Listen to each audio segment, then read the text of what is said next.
Hi again, everybody. My name is Greg Anderson, and this is the Good Timekeeping Show with Greg Anderson, conveniently enough. All right, here are some nice watches. Of course, I like this one here. This is the Casio AE1200. Some people call this the Casio Royale. I like this so much that I bought some other variations on it, like this one that's basically the same thing in resin instead of metal. Then there are these round versions here, the AE1000, and there are more variations as far as colors on these. But I got these three, happened to be on sale on a clearance price at Walmart a few years ago. And then, I noticed a new one right here. Let's talk about this guy for a minute. This one is the AE1400, and that uses module 3458. Now, in a lot of ways, you'll say, well, it looks a lot like this one here, just the round version of the Casio Royale. But the difference here is that there's a dedicated light button right there, whereas this other one, as the light is incorporated into this button up here, which also does a few other things. So that's the main difference here. But as I got looking at this closely, I also noticed the case reminds me an awful lot of the case of another watch I just got a little while ago. Isn't that interesting? Now the band is a little bit different design there, but boy, doesn't that case look awfully familiar? And even this guy here, let's take a look at compare this case here, this vibration alarm watch. Yeah, they are definitely cousins, definitely related there. But so if you're looking at this, it's got a lot to like. Okay, first of all, the 10-year battery, that's a lithium CR2025 battery. It's got the 100-meter water resistance and all the other functions you might have enjoyed with the Casio Royale. They're all here, just a little bit different layout with this round, instead of the square look. So everything that the Casio Royale does, all the functions and features are the same, just it's a little bit different because of the dedicated light button. But let's go through everything in detail. Of course, right here on the main screen, you've got the local time, hours, minutes, and seconds, the date, and the day of the week right there. And then I really like this, a little analog clock generated by the LCD right there, and then a world time map there to show you what time zone you've selected. So right now it's the Denver or Mountain time zone, but there are 3 other time zones you can select here that would be easy to access. If I use the forward button, okay, time zone 2 at the moment is New York City, number 3 is London, Hong Kong, and you can select whatever time zones you want to be one of those 4 time zones that are selected from the main timekeeping screen. If you want to, I'm going to press mode here. There is a world time mode where you can select another time zone to just be on there all the time. In this case, it happens to be UTC, and notice that the local time is still available right there in that little LCD generated analog clock. Okay, you can change the time zone selected here using the forward button as though you're going eastward on the map, and it's kind of fun to see the time zones change on the map. They're kind of highlighted there.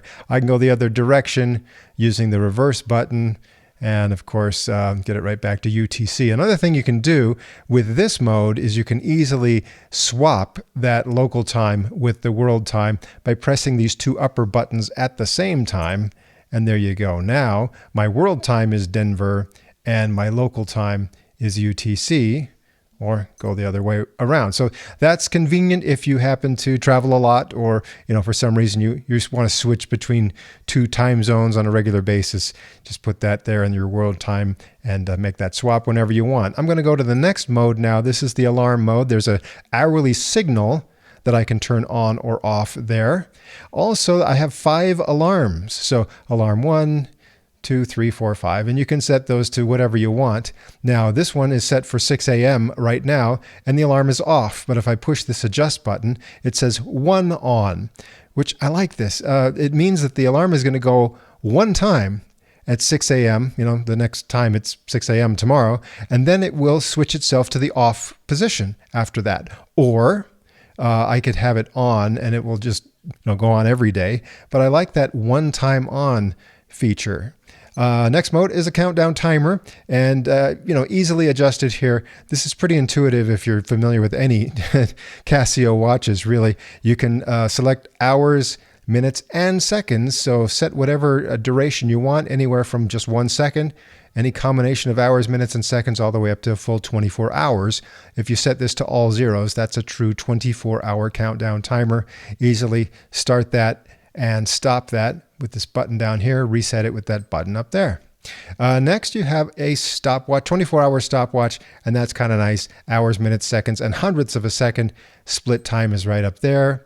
When you stop the stopwatch, reset right up there as well. So those are your main modes there. And when you come back to your your home time screen, it's going to go with that time zone number 1 you've selected. So even if I said, oh, I want to look at time zone 3, then I scroll through all the modes and go back home, and it takes me back to time zone 1. So if I wanted to change, say time zone 1, instead of New York, I want that to be Chicago, for example, I could hold that adjust button and New York City is going to blink, and I can just move that back 1 to Chicago, and then press mode, and this is where I can say, well, is there daylight saving time right now in Chicago? No, but I could turn that on or off right there, and that's an easy way to adjust any of those 4 time zones in your home screen. I'm going to go round the block one more time back to home. So when you first get the watch, what you want to do is tap and hold that adjust button so you can make the main adjustments here. Of course, you can reset the 0 there on seconds, set your daylight saving time to on or off right there. You can select your time zone for that time zone number 1. In my case, it's the Denver time zone, or the Mountain time zone of the United States. And it's nice to have that kind of blinking up there in the map as well as you're selecting your different time zones. Gotta go back there to Denver though. Next, there I can manually set, hours, minutes, 12-hour or 24-hour display. That affects all modes of the watch. And I'm going to leave it on 12-hour. There's where I can manually select the year, month, and date. All pretty straightforward. Here, the backlight duration can either be 3 seconds or it can be 1.5 seconds. So you can select that there. If you want to save some battery power, I guess you'd leave that at a shorter duration. But since this is already a 10-year battery, I'm going to leave it on the longer duration. I think that's all right.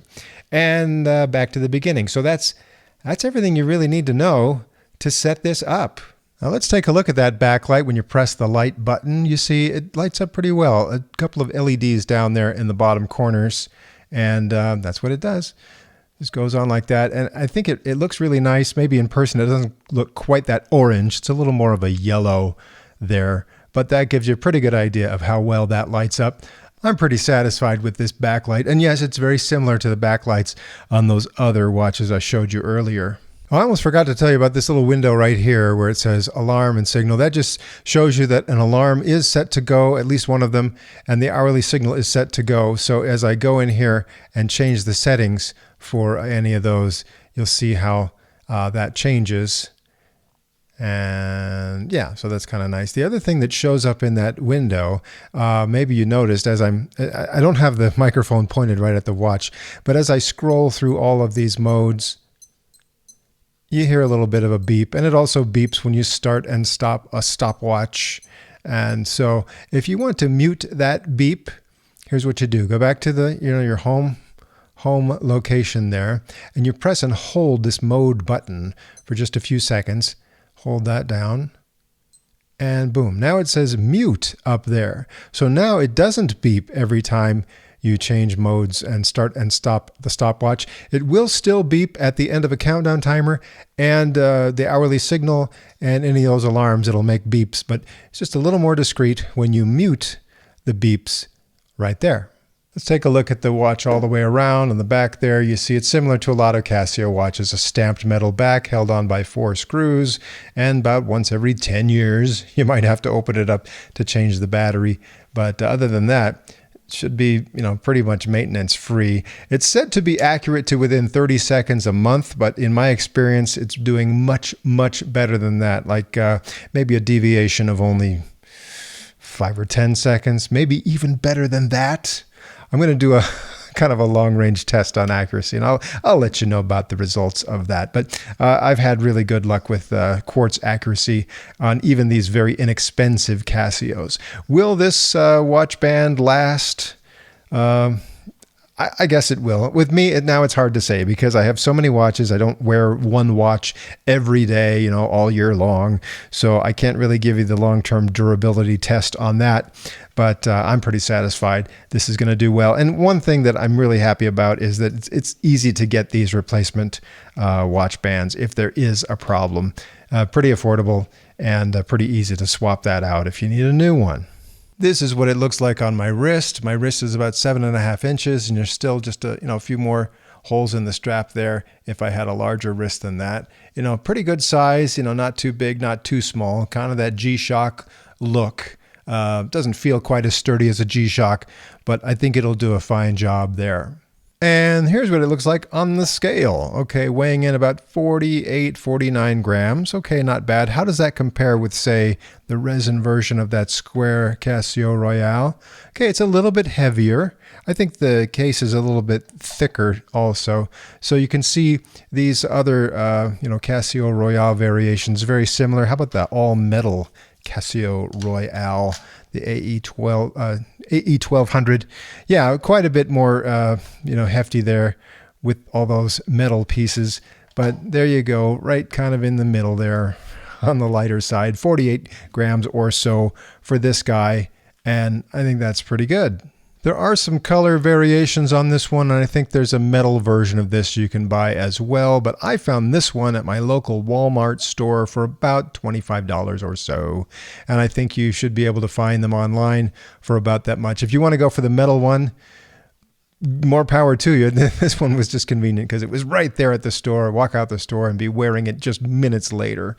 I guess I need to be clear. The watch bracelet is metal on these, but the bezel itself is painted plastic. So it looks like a match, but it's really still plastic there on the case. But I still like it. I still say that it's metal because obviously the bracelet is metal and it all looks metal and it looks nice that way. So just to be clear, the metal versions of this are not completely all metal. Anyway, that's all for now. And did you enjoy this video? Well, guess what? I've got more coming up that'll be kind of similar, but we'll talk about some other things right here on the Good Timekeeping Show.